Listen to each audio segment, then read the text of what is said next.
ओम शांति। दुखों का मूल कारण क्या है? दुखों का मूल कारण हम स्वयं ही हैं। हम सब दुखों का मूल कारण हैं, क्योंकि जैसी हमारी भावना वैसे हमारे कर्म, और जैसे हम कर्म करेंगे वैसा ही फल मिलेगा। हम अंधकार की तरफ आंख बंद करके दौड़ रहे हैं, प्रकाश की तरफ तो आना ही नहीं चाहते।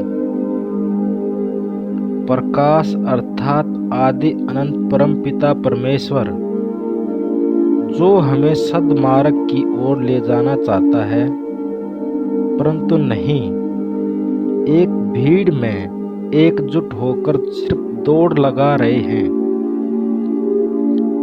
हारने वाले का पता नहीं, जीतने वाले का पता नहीं, किसके साथ यह दौड़ लगा रहे हैं। कौन तुम्हारा प्रतिद्वंदी है यह भी पता नहीं है। सिर्फ दौड़ और सिर्फ दौड़ ही है। अगर इस प्रकार से दौड़ते रहे तो एक दिन अंधकार में डूब जाओगे और प्रकाश का रास्ता अर्थात परमपिता परमात्मा का बताया हुआ मार्ग मिलना मुश्किल ही नहीं, नामुमकिन हो जाएगा। इसलिए अपने आप को पहचानो, जानो कि तुम कौन हो, क्या हो, किस दौड़ में दौड़ रहे हो। कभी पता लगाया कौन तुम्हारा प्रतिद्वंदी है? सच तो यह है, अज्ञान के वशीभूत होकर दौड़ रहे हैं।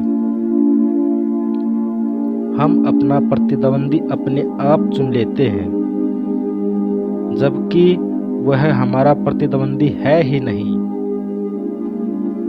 वह मुझसे ज्यादा पैसे कमा रहा है, मैं पीछे रह गया हूँ, मैं क्या करूँ?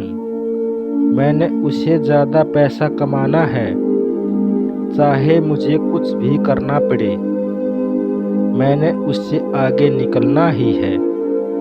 अपना प्रतिद्वंदी अपने आप चुन लेते हैं। जब तुम्हारे साथ कोई रेस करना ही नहीं चाहता, फिर हमने अपना प्रतिद्वंदी चुन लिया। सबसे पहला दुख का कारण यह है, सबसे पहला चिंता का कारण यही है, सबसे पहला डर का मूल कारण यही है। यहाँ से मनुष्य को चिंता पकड़ लेती है, डर सताने लगता है।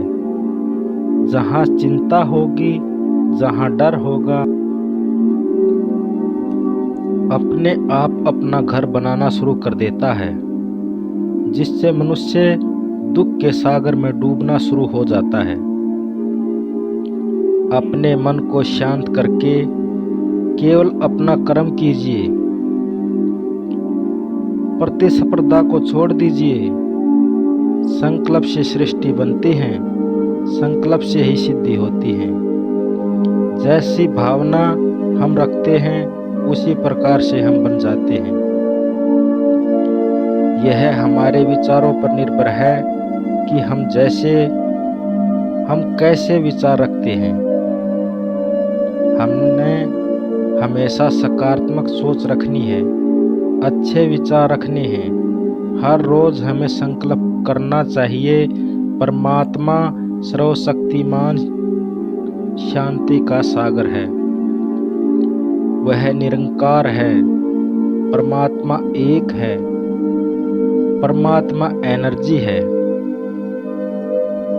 परमात्मा निरंकार है और शांति का सागर है। ज्ञान का सागर भी परमात्मा ही है। अपने मन में चित्र बनाइए, उसका अनुभव करें और उसी अनुभव में खो जाएंगे। परमात्मा की शक्ति मुझ पर आ रही है और मेरे चारों तरफ प्रकाश ही प्रकाश है। मैं परमात्मा की शक्ति के अंदर हूँ। मैं देने आत्मा हूँ, मुझे किसी से कुछ नहीं चाहिए।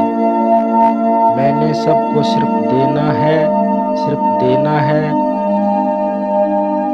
आजकल थोड़ा कुछ ऐसा होता है, आप कोई बिजनेस करते हो या कोई दुकान चलाते हो, थोड़ी सी मंदी आई तो घबरा जाते हो, कहते हो पता नहीं किसकी नज़र लग गई। मेरा काम तो बहुत अच्छा चल रहा था, पता नहीं अब क्या हो गया है, किसकी नज़र लग गई है। अरे जीवन में उतार चढ़ाव तो चलते ही रहते हैं, कभी धूप कभी छाँव, कभी मंदा कभी चंगा, कभी कम कभी ज़्यादा। ऐसा ही बिजनेस के साथ है, यही कारण हमारे जीवन को दुखों का कारण बनाता है, क्योंकि हम बिना सोचे समझे किसी भी नकारात्मक सोच को इतना महत्व दे देते हैं। बिना बुलाए मेहमान हमारे घर पर आता है, वह मेहमान कौन सा है?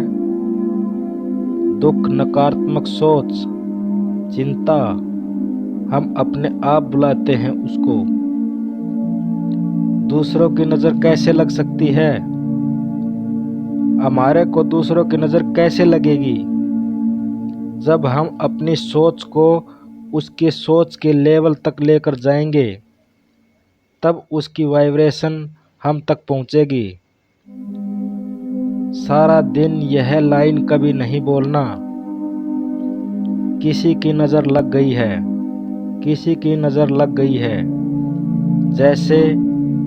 जैसी भावना वैसी सिद्धि। अगर एक बात को बार बार रिपीट करते हो तो उसकी सिद्धि होनी शुरू हो जाती है।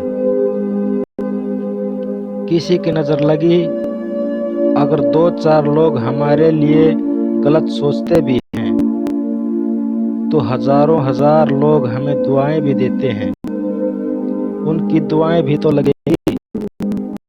यदि हमारे को गलत सोच रहा है, कभी लो वाइब्रेशन की बात नहीं बोलना। आज से यह लाइन कभी नहीं बोलना कि हमारे बिजनेस को नज़र लगी है, हमारे काम को नज़र लगी है, हमारे परिवार को नज़र लगी है, यह मेरे बच्चे को कोई नज़र लगी है। यह लाइन कभी नहीं बोलना, संकल्प से सिद्धि होती है। हमेशा ध्यान ये रखना है कि मैं परमात्मा की शक्तियों के कवच के अंदर हूँ। किसी की कोई नज़र, कोई भी नेगेटिव वाइब्रेशन मेरे बाबा के कवच के अंदर प्रवेश नहीं कर सकती। सुबह उठकर परमात्मा को गुड मॉर्निंग कहिए, नमस्ते कहिए, प्रणाम कीजिए और संकल्प करिए कि सुबह सुबह मन में बहुत शांत और शीतल होता है। हम जैसा संकल्प करेंगे वह हर पल, वह हर हाल में पूरा होगा। आज का दिन मेरे लिए बहुत अच्छा है। सारा दिन में 1 घंटे के बाद इस संकल्प को फिर से दोहराना है। मैं शांत स्वरूप आत्मा हूँ, मैं सर्वशक्तिमान आत्मा हूँ, मैं परमात्मा की संतान हूँ, मैं सबको देने वाली आत्मा हूँ। हर 1 घंटे के बाद 1 मिनट और रात को सोने से पहले 5 मिनट, इतना टाइम हम सबके पास है। हम सबके पास इतना टाइम है। यह लाइन भी कभी नहीं बोलना कि मेरे पास टाइम नहीं है, मेरे पास परिवार के लिए टाइम नहीं है, मेरे पास एक्सरसाइज के लिए टाइम नहीं है, मेरे पास ये काम करने के लिए टाइम नहीं है। रोज बोलो मेरे पास बहुत टाइम है। तेरे पास सबके लिए टाइम है, इसी प्रकार से जीवन की प्रक्रिया खुशी खुशी से सकारात्मक विचारों के साथ प्रारंभ कीजिए और हमेशा खुश रहिए।